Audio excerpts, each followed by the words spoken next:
हर पल आपके साथ। नमस्कार, हर्पल न्यूज देख रहे हैं आप। मैं हूं आपके साथ नूपुर सक्सेना। स्वागत है आप सभी का प्राइम टाइम में। खबरों का रुख करेंगे, लेकिन इससे पहले नजर इस वक्त की हेडलाइंस पर। हिमाचल प्रदेश में पीएम मोदी की हुई जनसभा। पीएम ने हिमाचल को दी 11,000 करोड़ की सौगात। कई परियोजनाओं का किया लोकार्पण। सीतापुर के दौरे पर पहुंचे सीएम योगी आदित्यनाथ। पीयूष जैन के मुद्दे पर विपक्ष पर साधा जमकर निशाना। कहा, प्रदेश को लूट कर इन लोगों ने अपने घरों की दीवारों में कैद करके रखे नोट। चंडीगढ़ नगर निगम चुनाव में आपकी जीत पर बोले सीएम केजरीवाल। चंडीगढ़ के लोगों ने भ्रष्टाचार की राजनीति को नकारा, ईमानदार राजनीति को अपनाया। पंजाब विधानसभा चुनाव को लेकर अमित शाह ने की कैप्टन से मुलाकात। सीट शेयरिंग को लेकर भी हुई चर्चा। बढ़ते हैं अब खबरों की ओर। प्रधानमंत्री नरेंद्र मोदी सोमवार को हिमाचल प्रदेश के एक दिवसीय दौरे पर रहे। पीएम मोदी ने हिमाचल प्रदेश में 11,000 करोड़ रुपए की परियोजनाओं का लोकार्पण और शिलान्यास किया और साथ ही एक जनसभा को भी संबोधित किया। प्रधानमंत्री मोदी ने कहा कि 3 जनवरी से 15 से 18 आयु वर्ग के बच्चों का टीकाकरण शुरू हो जाएगा। उम्मीद करता हूं कि हिमाचल इसमें भी बेहतर काम करेगा। वह इस मौके पर हिमाचल के मुख्यमंत्री जयराम ठाकुर ने उपलब्धियां गिनवाते हुए कहा कि हिमाचल में 1,16,000 लोगों का उपचार आयुष्मान कार्ड के माध्यम से मुफ्त में हुआ। हिम केयर योजना में 2,20,000 से ज्यादा लोगों को मुफ्त में उपचार दिया गया। हिमाचल की धरती ने, हिमालय के उत्तुंग शिखरों ने मेरे जीवन को दिशा देने में अहम भूमिका निभाई है। अभी यहां थोड़ी देर पहले 11,000 करोड़ रुपए की लागत वाले 4 बड़े हाइड्रो इलेक्ट्रिक प्रोजेक्ट का शिलान्यास या फिर लोकार्पण भी किया गया है। इनसे हिमाचल की आय बढ़ेगी और रोजगार के हजारों अवसर भी बढ़ेंगे। आज पूरा विश्व भारत की इस बात की प्रशंसा कर रहा है कि हमारा देश किस तरह पर्यावरण को बचाते हुए विकास को गति दे रहा है। एक स्वप्न जो अटल बिहारी वाजपेयी जी ने देखा था और उस स्वप्न को साकार करने के लिए, उसकी शुरुआत करने के लिए, अटल जी से घोषणा करवाने के लिए दोनों महान विभूति आज हमारे बीच में हैं। आदरणीय प्रधानमंत्री जी, आदरणीय धूमल जी, इन दोनों ने अटल जी के समक्ष इस बात को जोरदार ढंग से पैरवी की और सफलता हासिल की। आखिरकार अटल जी ने घोषणा की। अटल जी ने घोषणा करने के पश्चात उसका शिलान्यास किया और हमारे लिए प्रसन्नता का विषय है कि आज वो अटल टनल आने जाने के लिए आदरणीय प्रधानमंत्री जी के हाथों से 2020 में उद्घाटन होने के पश्चात लोगों को जीवन को सरल करने में और दुनिया भर का पर्यटक को हिमाचल प्रदेश में उस टनल को देखने के लिए पहुंचाने में कारगर सिद्ध हुई है। आदरणीय प्रधानमंत्री जी, आपका हृदय से बहुत बहुत आभार इतने बड़े उपहार के लिए हिमाचल प्रदेश के। प्रधानमंत्री नरेंद्र मोदी 28 दिसंबर को कानपुर मेट्रो रेल परियोजना के पूर्ण खंड और बीनापन की मल्टी प्रोडक्ट पाइपलाइन परियोजना का उद्घाटन करने के लिए कानपुर का दौरा करेंगे। इस बात की जानकारी पीएमओ ने दी है। इस दौरान पीएम मोदी आईआईटी कानपुर के दीक्षांत समारोह को भी संबोधित करेंगे। वहीं पीएमओ के एक बयान में कहा गया है कि शहरी गतिशीलता में सुधार करना प्रधानमंत्री के प्रमुख फोकस क्षेत्रों में से एक रहा है। कानपुर मेट्रो रेल परियोजना के पूर्ण खंड का उद्घाटन इस दिशा में एक और बड़ा कदम है। आईआईटी कानपुर से मोती झील तक पूरा 9 किलोमीटर लंबा खंड है। बता दें कि प्रधानमंत्री कानपुर मेट्रो रेल परियोजना का निरीक्षण करेंगे और आईआईटी मेट्रो स्टेशन से गीतानगर तक मेट्रो की सवारी करेंगे। कानपुर में मेट्रो रेल परियोजना की पूरी लंबाई 32 किलोमीटर है और इसे 11,000 करोड़ रुपए से ज्यादा की लागत से बनाया गया है। प्रधानमंत्री नरेंद्र मोदी 6 जनवरी को यूएई की यात्रा पर जाएंगे। दुबई एक्सपो की यात्रा और भारत यूएई मुक्त व्यापार समझौते पर हस्ताक्षर के साथ प्रधानमंत्री की यात्रा ऐतिहासिक हो गई।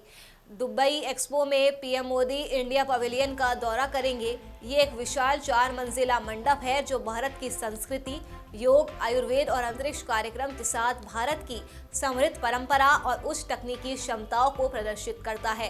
बता दें कि मंडप का उद्घाटन भारत के व्यापार मंत्री पीयूष गोयल ने 1 अक्टूबर को किया था। साइप्रस के विदेश मंत्री और स्वीडन के राजा समेत कई विदेशी नेताओं ने इसका दौरा किया है। बता दें कि प्रधानमंत्री की यात्रा का अन्य मुख्य फोकस भारत यूएई मुक्त व्यापार समझौते पर हस्ताक्षर करना होगा। परीक्षा पे चर्चा 2022 का शेड्यूल निर्धारित हो चुका है। इसके अनुसार इस प्रोग्राम के लिए ऑनलाइन आवेदन की प्रक्रिया 28 दिसंबर 2021 से शुरू होगी और 20 जनवरी 2022 तक चलेगी। ऐसे में 9वीं से 12वीं तक के छात्र छात्राओं को सलाह दी जाती है कि वे इस अवधि के दौरान आवेदन कर दे। ऑनलाइन आवेदन करने के लिए उम्मीदवारों को ऑफिशियल वेबसाइट पर जाकर ऑनलाइन आवेदन करना होगा। वहीं इस संबंध में पीएमओ इंडिया की ओर से ट्विटर हैंडल पर एक ट्वीट भी किया गया है। सीएम योगी सीतापुर के दौरे पर पहुंचे, जहां उन्होंने कई विकास परियोजनाओं का लोकार्पण किया। साथ ही जनसभा को भी संबोधित करते हुए सपा और बसपा पर जमकर हमला बोला। कारोबारी पीयूष जैन पर चल रही कार्रवाई का जिक्र किए बिना ही सीएम योगी विपक्ष पर काफी हमलावर नजर आए। उन्होंने कहा कि मैंने आज तक सुना और धार्मिक ग्रंथों में ये बात मैं देखता था कि देवी लक्ष्मी दीपावली के दिन दीपोत्सव के साथ आती है, लेकिन इन पापियों ने उन्हें दीवारों में बंद करके रखा हुआ है। सपा नेताओं के घरों में दीवारों से भी अब देवी लक्ष्मी निकलने लग गई है। अब समझ आया होगा कि बुआ बबुआ नोटबंदी का विरोध क्यों करते थे, क्योंकि प्रदेश को लूटकर इन लोगों ने अपने घरों की दीवारों में नोट कैद करके रखे हुए थे। गरीब को सुविधा का लाभ पहले नहीं मिलता था, न आवास योजना का लाभ मिलता था, न शौचालय का लाभ मिलता था, न स्वास्थ्य की सुविधा मिलती थी, न बिजली का कनेक्शन ही मिलता था, और बिजली तो ढूंढे भी नहीं आती थी। 2017 के पहले बिजली आती थी क्या? 2017 के बाद आ रही है ना, और अब आ गई है तो फिर जाएगी नहीं।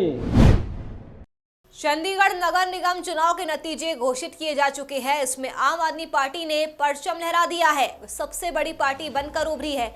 वहीं बीजेपी दूसरे नंबर पर रही। पंजाब में अगले साल होने वाले विधानसभा चुनाव को देखते हुए चुनाव भी बेहद खास माना जा रहा था। चंडीगढ़ नगर निगम के कुल 35 वार्ड में से 24 दिसंबर को वोटिंग हुई थी। इन वार्ड में कुल 203 उम्मीदवार चुनाव लड़े थे। पहली बार इलेक्शन लड़ रही आम आदमी पार्टी ਨੂੰ ਭਾਰੀ ਗਿਣਤੀ ਦੇ ਵਿੱਚ ਵੋਟਾਂ ਪਾ ਕੇ ਸਭ ਤੋਂ ਵੱਡੀ ਪਾਰਟੀ ਬਣਾਇਆ, ਜਦ ਕਿ ਸਾਹਮਣੇ ਬੀਜੇਪੀ ਦੇ ਦਿੱਗਜ ਸੀਗੇ। ਮੇਅਰ ਵੀ ਬੀਜੇਪੀ ਦਾ ਸੀ, ਗਵਰਨਰ ਸਾਹਿਬ ਜਿਹੜੇ ਕਿ ਚੰਡੀਗੜ੍ਹ ਦੇ ਪ੍ਰਸ਼ਾਸਕ ਹੁੰਦੇ ਨੇ ਉਹ ਵੀ ਬੀਜੇਪੀ ਦੇ ਨੇ, ਉੱਪਰ सेंटर ਦੇ ਵਿੱਚ ਮੋਦੀ ਸਾਹਿਬ बीजेपी ਤੋਂ ਨੇ। ਇਹਦੇ ਬਾਵਜੂਦ ਵੀ ਮੇਅਰ ਸਾਹਿਬ ਵੀ ਹਾਰੇ, खुद डिप्टी मेयर भी हारे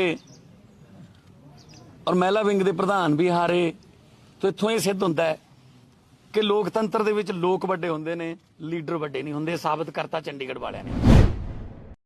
वहीं दिल्ली के मुख्यमंत्री अरविंद केजरीवाल ने चंडीगढ़ नगर निगम में आपकी जीत को लेकर कहा कि पंजाब में आने वाले बदलाव का संकेत है। चंडीगढ़ के लोगों ने आज भ्रष्ट राजनीति को नकारते हुए आपकी ईमानदार राजनीति को चुना है। आपके सभी विजयी उम्मीदवारों कार्यकर्ताओं को बहुत बहुत बधाई। इस बार पंजाब बदलाव के लिए तैयार है। इधर चंडीगढ़ नगर निगम में आपकी जीत के बाद दिल्ली के डिप्टी सीएम मनीष सिसोदिया ने चंडीगढ़ के वोटरों का धन्यवाद किया और कहा कि विधानसभा चुनाव में लोगों का मन वैसे ही बन चुका है कि इस बार मौका केजरीवाल को ही देना है। चंडीगढ़ की अभी जो नतीजे दिख रहे हैं उसमें आम आदमी पार्टी पहली बार इस तरह से वहाँ चुनाव लड़ रही है और बहुत शानदार वेलकम चंडीगढ़ के लोगों ने आम आदमी पार्टी का किया है। तो मैं चंडीगढ़ के एक एक वोटर का धन्यवाद करना चाहता हूँ और उन कार्यकर्ताओं का जिन्होंने दिन रात मेहनत करके ये सफलता हासिल की है, उनको बधाई देना चुनाव से पहले ही से अपने लिए बड़ी एक तरह से सफलता मानते आधार तैयार होगा आम आदमी पार्टी। विधानसभा चुनाव में तो पंजाब के लोगों का मन वैसे ही बना हुआ है कि अब की एक बार मौका केजरीवाल जी को देना। पंजाब विधानसभा चुनाव को लेकर कैप्टन अमरिंदर सिंह ने गृह मंत्री अमित शाह से मुलाकात की। शाह के आवास पर हुई इस बैठक में बीजेपी के राष्ट्रीय अध्यक्ष जेपी नड्डा और पंजाब बीजेपी के प्रभारी गजेंद्र सिंह शेखावत भी मौजूद थे। इस दौरान सीट शेयरिंग को लेकर भी चर्चा की गई। सीटों के बंटवारों को लेकर तीनों पार्टियों के 2-2 प्रतिनिधियों की एक टीम बनाई जाएगी। इसके बाद सीटें तय होगी और इसके साथ ही बैठक में फैसला लिया गया है कि तीनों दलों का एक संयुक्त मैनिफेस्टो तैयार किया जाएगा।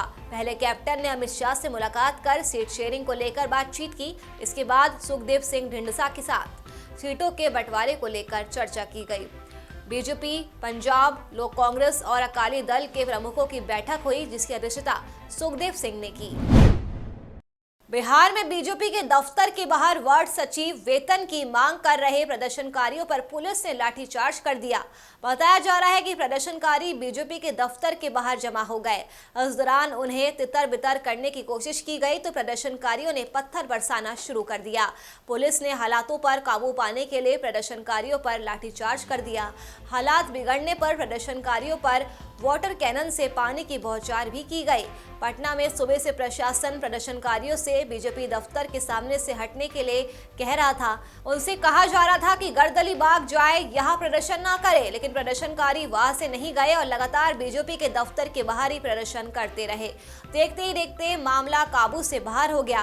प्रदर्शनकारियों का कहना है कि वे 13 दिन से गर्दली बाग में थे, लेकिन सरकार ध्यान नहीं दे रही थी, इसलिए आज यहाँ पर अपनी मांगे मनवाने के लिए आए हैं।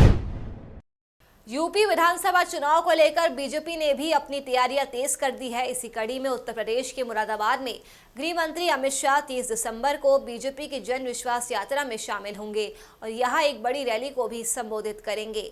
अमित शाह की रैली की तैयारियां भी जोरों पर चल रही है। वहीं आज मुरादाबाद के सर्किट हाउस में बीजेपी के बड़े पदाधिकारियों और नेताओं ने मीटिंग कर रैली को कामयाब बनाने की रणनीति पर बात की। इस दौरान मीटिंग में शामिल यूपी सरकार में पंचायती राज मंत्री चौधरी भूपेंद्र सिंह ने बताया कि बीजेपी की जन विश्वास यात्रा मुरादाबाद में 30 दिसंबर को पहुंचेगी और इसके लिए बड़ी सार्वजनिक सभा भी रखी गई है। आज मीटिंग कर गृह मंत्री अमित शाह की सभा की जिम्मेदारी कार्यकर्ताओं में बांटी गई है। उन्होंने कहा कि प्रदेश में बीजेपी की जन विश्वास यात्रा का बड़े स्तर पर जनता स्वागत कर रही है। विश्व बैडमिंटन चैंपियनशिप में कांस्य पदक जीतकर देश का मान बढ़ाने वाले उत्तराखंड के युवा शटलर लक्ष्य सेन को मुख्यमंत्री धामी ने नई खेल नीति के तहत 15 लाख रुपए का चेक देकर सम्मानित किया। इस दौरान मुख्यमंत्री पुष्कर सिंह धामी ने कहा कि हमें लक्ष्य पर नाज है, वे देश का गौरव है। मुख्यमंत्री आवास स्थित जनता दर्शन हॉल में रविवार को अल्मोड़ा निवासी युवा बैडमिंटन खिलाड़ी लक्ष्य सेन की उपलब्धि पर सम्मान समारोह का आयोजन किया गया। इसमें मुख्यमंत्री पुष्कर सिंह धामी ने लक्ष्य के साथ उनके पिता और माता मंजू सेन को भी सम्मानित किया। मुख्यमंत्री ने कहा कि लक्ष्य की उपलब्धि से अन्य खिलाड़ी भी प्रेरित होंगे।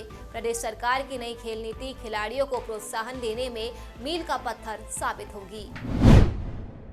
उत्तर प्रदेश में बीजेपी के ब्राह्मण नेताओं ने पार्टी अध्यक्ष जेपी नड्डा से सोमवार को मुलाकात की। इससे एक दिन पहले इन नेताओं ने राज्य में समुदाय के मतों को अपने पक्ष में करने के लिए विचार विमर्श किया था। उत्तर प्रदेश में अगले साल से शुरू हो रहे विधानसभा चुनाव के लिए बैठक में इस समुदाय संबंधी विभिन्न मुद्दों पर विस्तार से चर्चा की गई।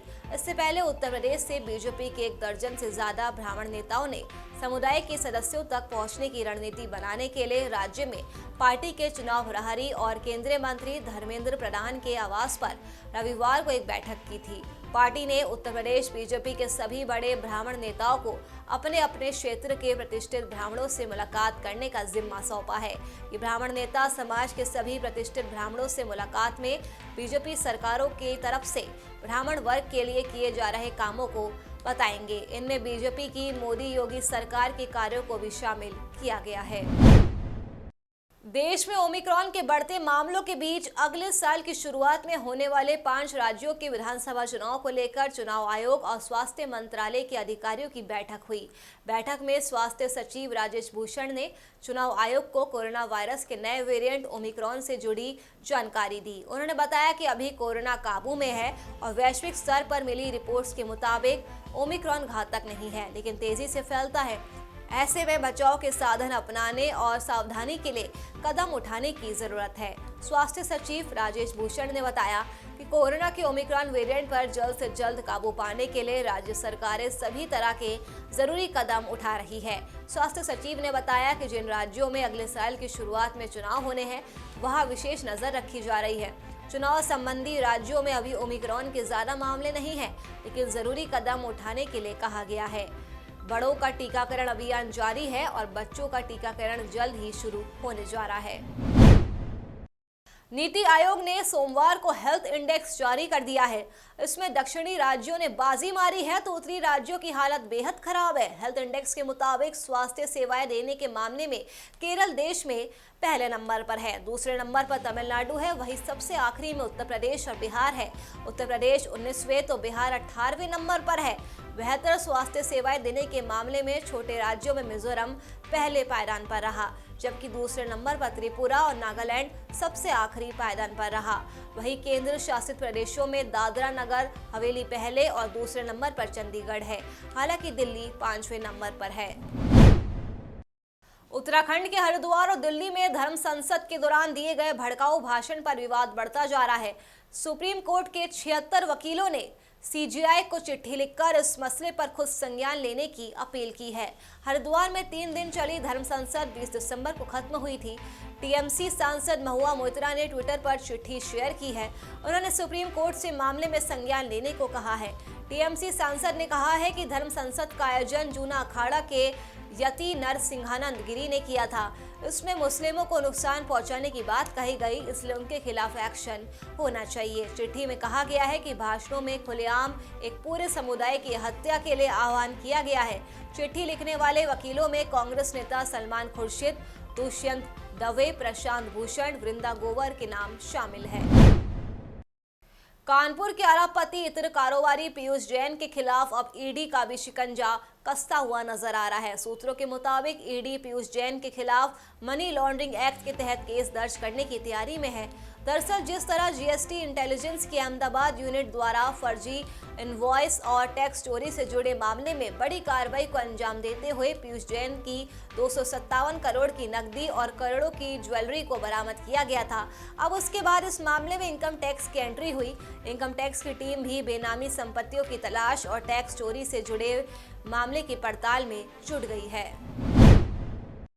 बिहार के मुजफ्फरपुर में नूडल्स फैक्ट्री ब्लास्ट मामले में फैक्ट्री के डायरेक्टर पर गैर इरादतन हत्या का केस दर्ज किया गया है। पुलिस ने मुजफ्फरपुर बेला औद्योगिक क्षेत्र के क्षेत्रीय प्रभारी प्रसाद कुमार श्रीवास्तव के बयान के आधार पर एफआईआर दर्ज की है।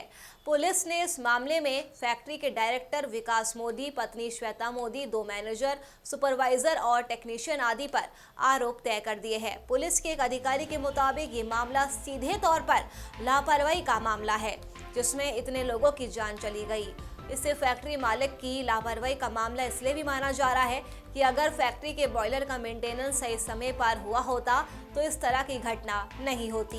बताया जा रहा है कि मई 2020 में बॉयलर का आखिरी बार मेंटेनेंस हुआ था। हालांकि हर पहलुओं पर जांच के बाद इस बात का भी पता लग पाएगा कि वास्तव में मई 2020 मेंटेनेंस हुआ भी था या केवल मेंटेनेंस सर्टिफिकेट जारी कर दिया गया। ब्लास्ट के बाद एफएसएल की टीम भी मौके पर पहुंचकर जांच में जुट चुकी है और इसके आधार पर आने वाले समय में जांच रिपोर्ट पेश की जाएगी। अगली खबर यूपी के बलिया से है। बलिया के फेफना विधानसभा के पंचायती राज्य मंत्री ने ओबीसी के विवादित बयान पर पलटवार किया है। उन्होंने कहा है कि ओबीसी कभी विवादित बयान के अलावा कुछ ठीक कहते भी है या नहीं। उन्होंने आगे कहा कि ओबीसी पहले ये तय करे कि हम संसद जाएंगे भी या नहीं। बता दें कि ओबीसी ने कुछ दिनों पहले एक विवादित बयान दिया था, जिसे लेकर पंचायती राज्य मंत्री ने पलटवार किया है। कहा है वो वैसे कभी ठीक बयान भी देते हैं क्या विवादित के अलावा, और वो तय करेंगे क्या कि मुख्यमंत्री या प्रधानमंत्री कौन होगा। अरे वो वैसे ही तय करें कि हम संसद में जाएंगे कि नहीं जाएंगे, और वैसे तय करें पुलिस वाले, चाहे जो कुछ भी हो। आज उत्तर प्रदेश के अंदर कानून का राज स्थापित है, और जो माननीय प्रधानमंत्री जी ने लाखों की भीड़ में कहा था कि न गुंडा राज, न अत्याचार, न गुंडा राज, न भ्रष्टाचार, तो उस गुंडा राज का आज खात्मा होता नजर आ रहा है कि एक से एक माफिया जेल की सलाखों में अपनी जमानत तोड़वा करके पड़े हुए हैं, और आज उनके घर और अवैध की हुई संपत्ति पर बुलडोजर चल रहा है और नीलामी हो रही है। उत्तर प्रदेश महासचिव और कुशीनगर जनपद के प्रभारी मसूद अंसारी ने फाजिल नगर विधानसभा क्षेत्र में महिला सशक्तिकरण कार्यक्रम में एक जनसभा को संबोधित किया। जनसभा को संबोधित करते हुए उन्होंने कहा कि रोजगार से लेकर कानून व्यवस्था तक बीजेपी सरकार के नियंत्रण में नहीं है। ये सरकार आम जनता के लिए नहीं बल्कि पूंजीपतियों के लिए काम कर रही है। उन्होंने आगे कहा कि कांग्रेस की जनसभाओं में उमड़ते जनसैलाब के चलते बीजेपी में खलबली मची रहती है। बता दें कि इस कार्यक्रम में अशोक सिंह, नरेंद्र यादव, रमावती चौबे समेत कई लोग मौजूद रहे। हम जाति धर्म की राजनीति वाला बेस नहीं बनाना चाहते हैं और ना ही हमारे पास कांग्रेस पार्टी के पास जातिगत आधार का कोई संगठन है। और इसलिए प्रियंका गांधी जी ने जब से प्रदेश की बागडोर संभाली है, ये मैं कहने में कोई गुरेज नहीं करता कि आपने देखा होगा जो लोग कहते थे कि उत्तर प्रदेश के अंदर कांग्रेस का संगठन नहीं है, कांग्रेस बहुत कमज़ोर है, लोग नहीं मिलते हैं। और ये आपके पास एक उदाहरण है कि जब बनारस में जब हमने रैली की और पहली रैली, तो आप ही के मीडिया के साथियों ने कहा कि शायद 25-30 सालों के बाद ऐसी कांग्रेस पार्टी ने रैली की है।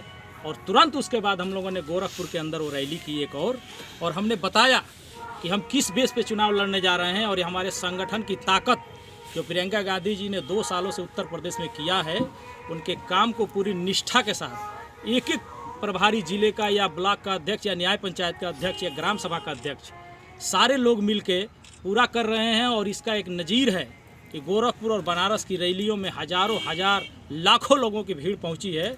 तो ये हमारा बेस है। कोरोना महामारी के खिलाफ जंग में भारत ने एक कदम और बढ़ा लिया है। देश में 3 जनवरी से 15 से 18 साल के बच्चों के लिए वैक्सीनेशन शुरू होने जा रहा है। बच्चों की वैक्सीनेशन के लिए रजिस्ट्रेशन करवाना होगा और इसकी प्रक्रिया भी ठीक अन्य लोगों की तरह ही होगी। बच्चों का भी रजिस्ट्रेशन कोविन ऐप के जरिए होगा। 1 जनवरी से 15 से 18 साल के बच्चे वैक्सीन के लिए अपना नाम रजिस्टर करवा सकेंगे। बता दें कि पीएम मोदी ने क्रिसमस के मौके पर देश को संबोधित करते हुए देशवासियों को बड़ा तोहफा दिया था। उन्होंने ऐलान करते हुए कहा कि 3 जनवरी 2022 से 15 से 18 साल के बच्चों को कोरोना वैक्सीन का डोज देना शुरू कर दिया जाएगा। देश की राजधानी दिल्ली में कोरोना के नए वेरिएंट ओमिक्रॉन के तेजी से बढ़ते मामलों के बीच दिल्ली सरकार नाइट कर्फ्यू लगाने की तैयारी कर रही है, जहां आज रात 11 बजे से सुबह 5 बजे के बीच राजधानी बंदी रहेगी।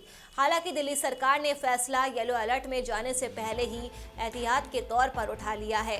यदि लगातार आज भी कोरोना की संक्रमण दर 0.50% रहती है तो दिल्ली मेट्रो 50% की क्षमता पर चलने के साथ मार्केट में ऑड इवन फॉर्मूला लागू हो जाएगा, जबकि दूसरी कई पाबंदियां भी लागू हो जाएगी। दरअसल देश में कोरोना की संभावित तीसरी लहर से डीडीएमए ने ग्रैब को मंजूरी दे रखी है।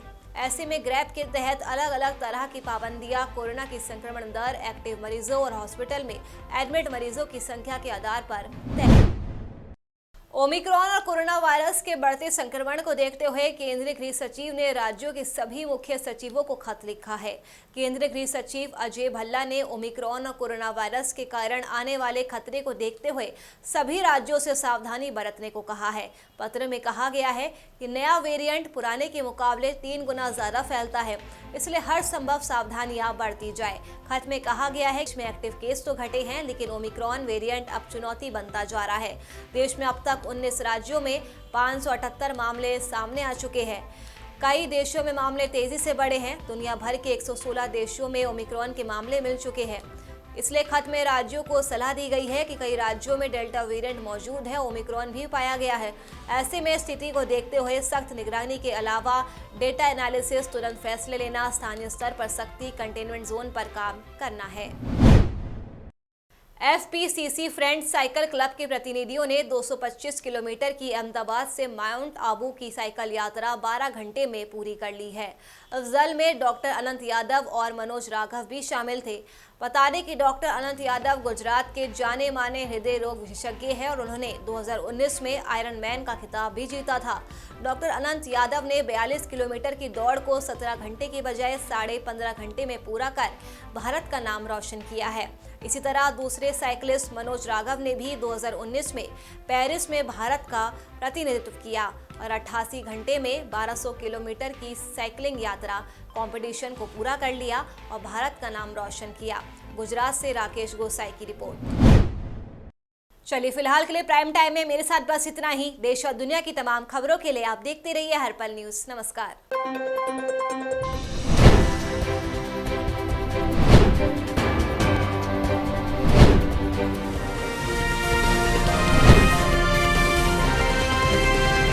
हर पल आपके साथ।